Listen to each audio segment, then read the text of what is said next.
Untuk khususnya hal di Indonesia begitu sekarang barat tapi ini kita udah sama गिबियावनो साबायखर दिनै जा प्रग्रामखौ लानानै बेयाव रायजो राजाफ्रा जमा जादों बेयो जाहैबाय जोंनि ढेकियाजुलि समाजनि एमएलए अशोक सिंहाल एबा आसामनि मन्त्रि बिथाङा दिनै बाथौ मन्दिर ब्रह्म मन्दिर आरो गुबुन गुबुन धोरोमारि गौथुमफोरनि मुङाव दिनै चेक रानदों बिनि थाखाय बिथांनिसिम रोजा रोजा साबायखर दिनै जोङो माने बेसेबांबा गोबावनिफ्राय बिदि मोनसे फुन्जिनि थाखाय गुबुन गुबुन बिदिनो माबाफोरनोबो थांनाय बोसोरफ्राव जों होनाय जादोंमोन नाथाय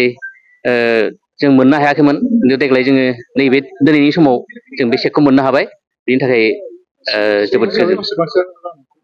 जोंनो चेक हिसाबै 5 लाख रांनि नर्थ ढेकियाजुलि बाथौ थानसालिनि मुङै 5 लाखनि गांसे चेक जोंनो होदों बेनिफ्राय 5 लाखनि नैबेयावहाय दिनै चेकआव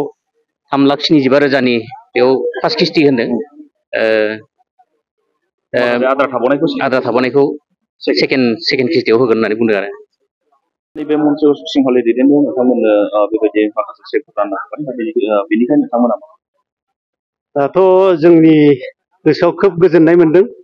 दा जोङो जेनेबा मालाबाबो जों बेफोरबायदि जोंनि सा ढेकियाजुलि ओनसोलाव जों मोनफेराखैमोन दा मोननो थांदों गासैबो जों आनसलिकजों लोगोसे गामियारियाबो चेक मोनदों दा जोङो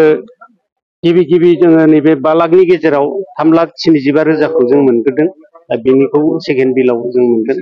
दा बेनिखायनो जोंनि ढेकियाजुलि समस्तिनि एमएलए जोंहा अशोक सिंहाल सारखौ जोङो जोंनि धोरोम आफादनिफ्राय रोजा रोजा साबायखर बावनाय जाबाय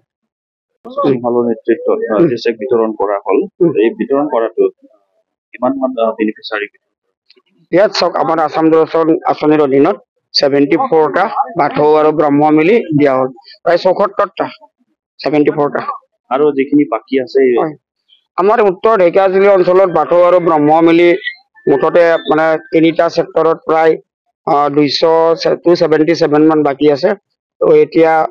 ইমান দিনৰ মূৰত এটো ফাৰ্স্ট টাইম হল মানুহখিনিৰ খুব ভাল লাগিছে আমি আশা কৰিছো মন্ত্ৰী মহোদয়ে লাগি আছে আকৌ জানুৱাৰী মাহত তেখেতে মুখ্যমন্ত্ৰী মহোদয়ৰ লগত কথা পাতিছে আৰু 60টা এডিশনাল মানে অতিৰিক্তভাৱে আমাক চেংচন দিছে আৰু আমি জানুৱাৰী মাহত গোটেইকেইটা মিলি আমি আৰু 60টা এই আঁচনিত অন্তৰ্ভুক্ত কৰিব পাৰিম